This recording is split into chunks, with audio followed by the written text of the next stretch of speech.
И ето защо трябва да следите прогнозата за банковата си сметка. Климатичните шокове не просто топят ледовете, те загряват икономиката на България. Нека го обясним. Спомняте ли си, когато изменението на климата беше само екологичен проблем? Вече не е така.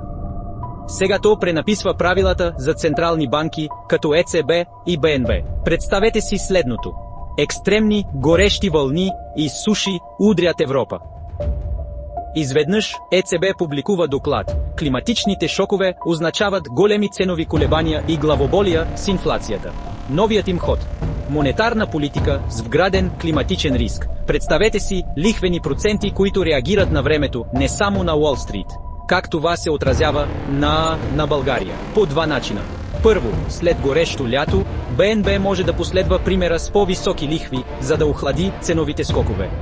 Второ, по-малко дъжд означава по-малко водно-електрическа енергия. Така че плащаме повече за газ и възобновяеми източници, като цените подскачат като йо-йо. Три сценария. Зеленото затягане кара мръсните индустрии да плащат повече за заеми. Сушите вдигат сметките за ток и принуждават банките да затегнат коланите. Или БНБ става по-умна, проследява климатичните рискове, повишава стабилността. Изводът?